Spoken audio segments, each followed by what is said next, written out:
Okay, so what advice for women can you give us? Because I think as a whole, we are so, I don't know if it's overly humble or overly sensitive. I think we're a little intimidated. We're a little intimidated, and for good reason, as I'll explain. Now, as you said, there has been a persistent gender gap. It has changed. In 1965, that figure was much lower. So things have improved, and part of the gap can be explained because women take time out of work and go home and take care of kids, so they have less experience. But there is still a part of that gap that needs to be explained. And a recent study was done in Harvard and Carnegie Mellon, and they came up with a way to approach your boss that's conforming to the feminine stereotype. Now, some people might say, whoa, whoa, whoa, isn't that against the feminist movement? Well, we have to be pragmatic, and there has to be a means to an end, and you want to improve the salary and make this gap smaller.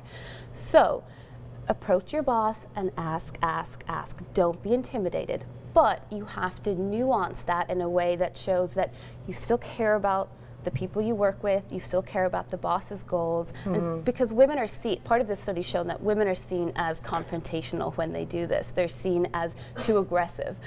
Men, shocker. I know. I'm sure nobody would say that about me. I know. Men and women both watched videos of scripted negotiations. And here's the key. The key is to negotiate and learn how to do it effectively. When you approach your boss, don't make it about me, me, me.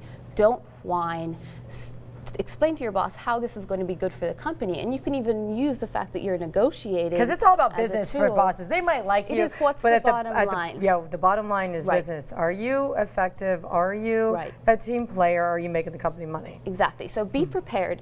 Go in there at a time that's right. Don't go in there when your boss is in a bad mood, and go in when you've perhaps done something pretty well, or it's a time where you're having your performance review and it's the appropriate time to bring it up. So for me, after that big blooper that I just had, I shouldn't go and ask for So what I would do is I would wait for the appropriate time, and then I would go in, and don't whine about your mortgage or your kids' tuition or anything like that.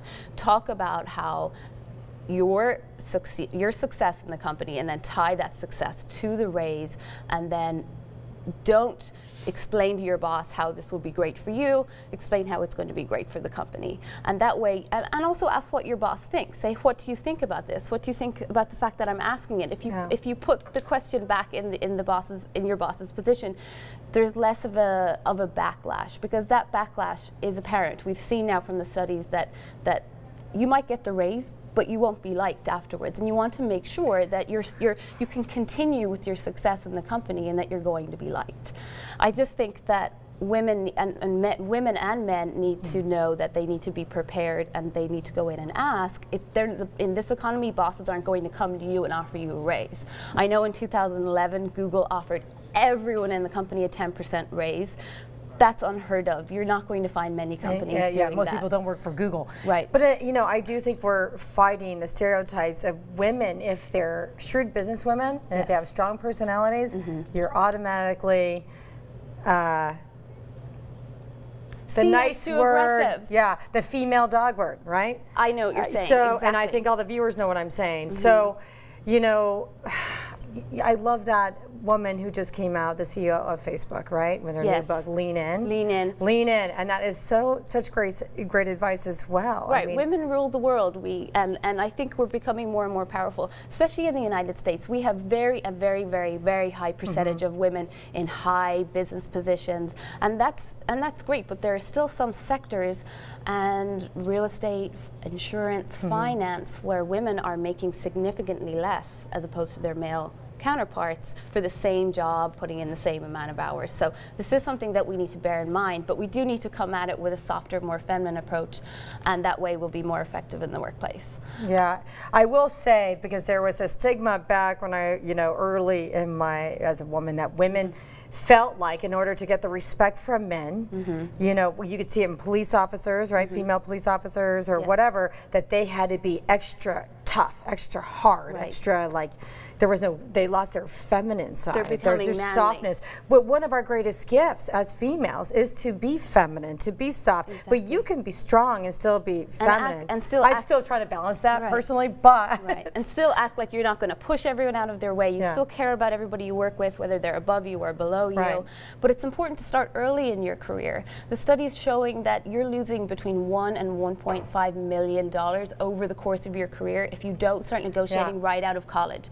That is really important. But when you were saying about how don't complain about you can't pay the bills or whatever, I see more women complain. I hear it. More females, just on my experience based, I'm not making a blanket statement, based on my experience, more females come to me complaining about their financial situation. I don't make enough money. And I think to myself, then why aren't you doing anything about it? Right, be proactive. Take the bull by the horns. I don't care if, figure out a way how to make more money, how to be more valuable to the company. But don't sit around and complain about it. Do something about it. Be able to explain your value to your boss so he sees the dollar figure in terms of a value to him rather than just a value to you.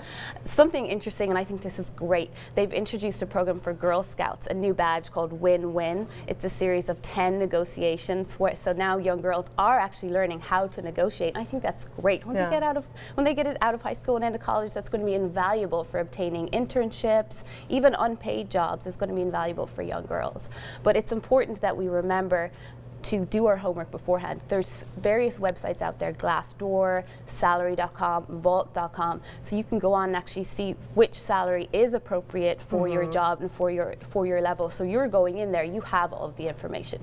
Now, if your boss says, no, I don't think so, or he seems hesitant, don't be disappointed, don't be too upset, but just ask for some constructive criticism. How can I obtain this raise? What can I do for you so that in the near future, if you do obtain those goals and you approach your boss, it'll be tough for him to say no if you've actually achieved the goal that he set for you. Be valuable to the people around you.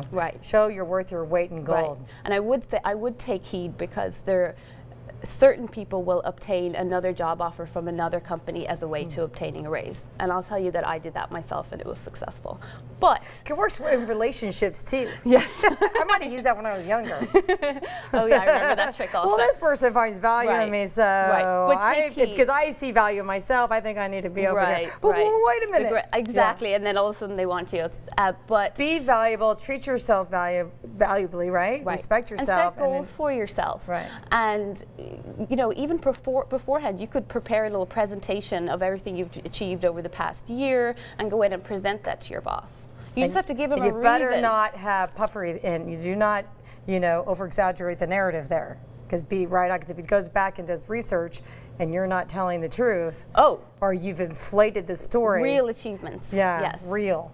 Or you could frame it, and this is shown to be effective. My team leader told me I should come and ask you for a raise.